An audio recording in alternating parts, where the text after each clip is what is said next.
Bom dia, pessoal! Hoje iniciaremos nossas aulas online e o assunto de hoje é o módulo 11, concordância nominal e verbal.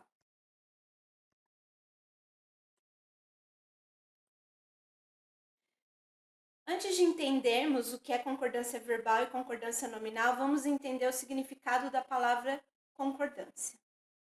Quando duas ou mais pessoas partilham de uma mesma opinião sobre um fato, dizemos que há concordância entre elas. Também na gramática existe a concordância entre as palavras, que é o que a gente vai ver agora. Veja um exemplo. As crianças enjoadas estão só pensando no que vão comer. Neste exemplo, nós temos aí o substantivo crianças, que está no feminino e está no plural. Então, o artigo as, que o acompanha, e o adjetivo enjoadas, que também o acompanha, estão também no feminino e no plural. Então, a gente diz aqui que essas palavras estão concordando umas com as outras. Então, entendendo o que é concordância, agora a gente vai ver o que é uma concordância nominal. Como vimos, todos os elementos que compõem a oração precisam estar em harmonia, ou seja, precisam concordar entre si para que essa frase, para que essa oração tenha sentido. Quando esta estiver relacionada ao sintagma nominal, que foi o que a gente viu durante a aula, que é o quê? Que é a parte da oração cujo núcleo é substantivo, a gente diz que isso é o quê? Uma concordância nominal. Por quê? Como o núcleo é o substantivo, quer dizer, todos os outros determinantes, sejam eles artigos ou adjetivos, eles estão concordando com esse substantivo. Portanto, vamos dizer aí que é uma concordância nominal. Olhem os exemplos.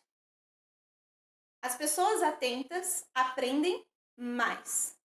Aqui a gente tem o quê? 3 palavras, as pessoas atentas. Desses termos, o dominante, o mais importante, é pessoas, que é um substantivo.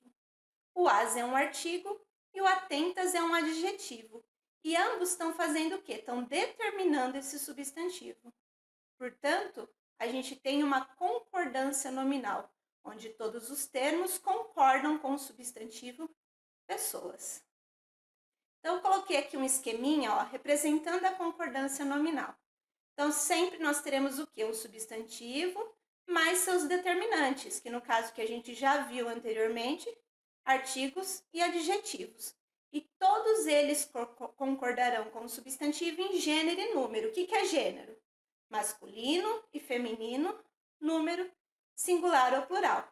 Se o meu substantivo está no feminino, como é o caso do exemplo, todos os determinantes, as palavras que o acompanham, têm que estar no feminino.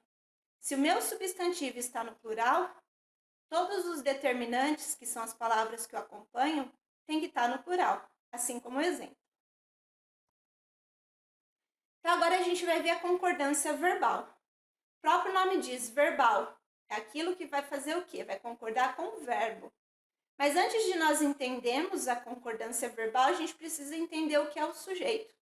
Então, sujeito é o termo ao qual o verbo se refere com o qual concorda em pessoa, primeira, segunda ou terceira, e número, singular ou plural. Então, eu coloquei até aqui uma tabelinha para vocês se lembrarem de quais são as pessoas, né? No caso, os pronomes.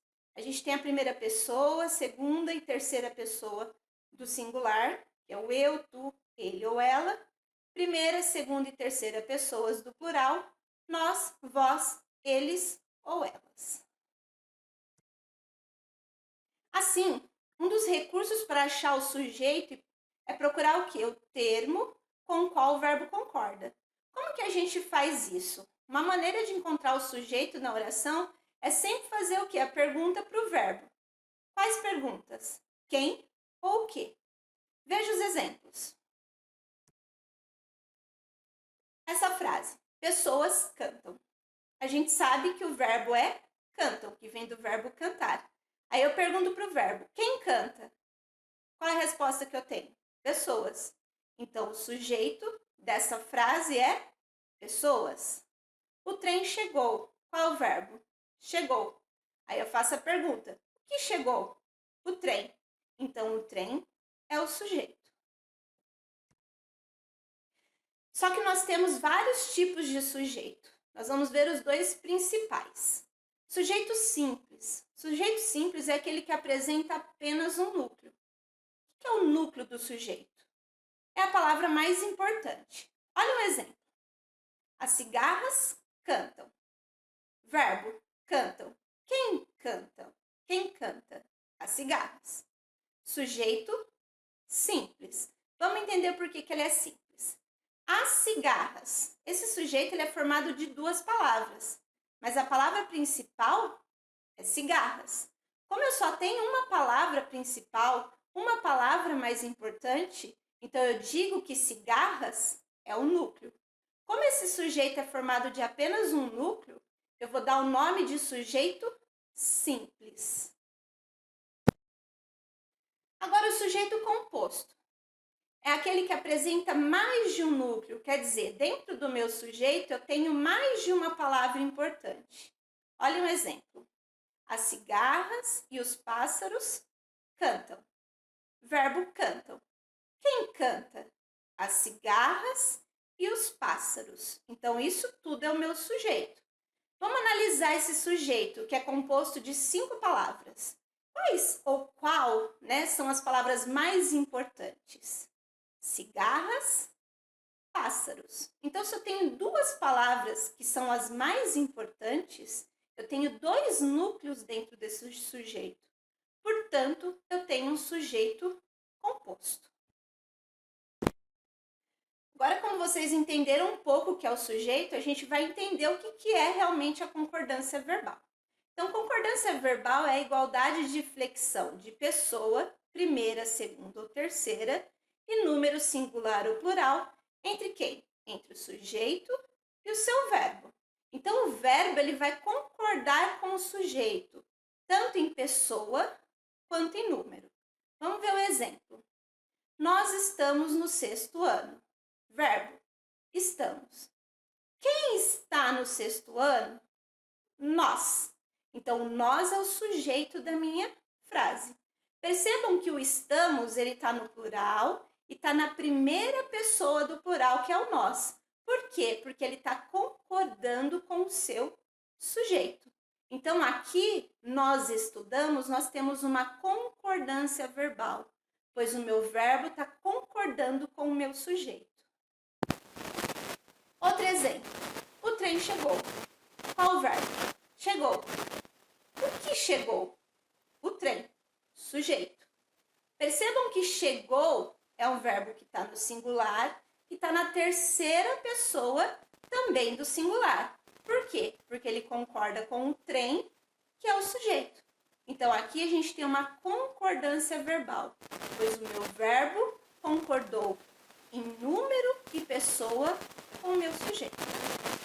No exemplo abaixo, a gente tem uma regra de concordância que é igual às outras. A única coisa que mudou é que, até então, nós tínhamos o quê? Sujeito e verbo. Agora, a gente tem uma ordem indireta, que é o quê? Verbo e sujeito.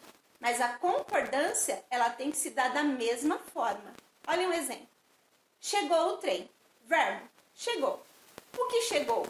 O trem. O chegou continuou concordando com o trem, mesmo ele vindo após o verbo. Então, isso é uma concordância verbal.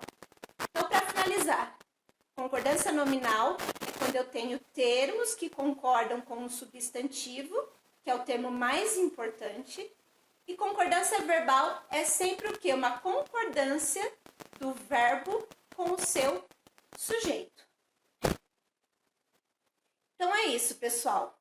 Essa é a nossa aula de hoje. Espero que vocês tenham entendido. Qualquer dúvida, estarei disponível na plataforma Google Sala de Aula. Fiquem atentos aos prazos e horários. E eu deixarei no mural as atividades que vocês deverão realizar durante a semana. Até mais!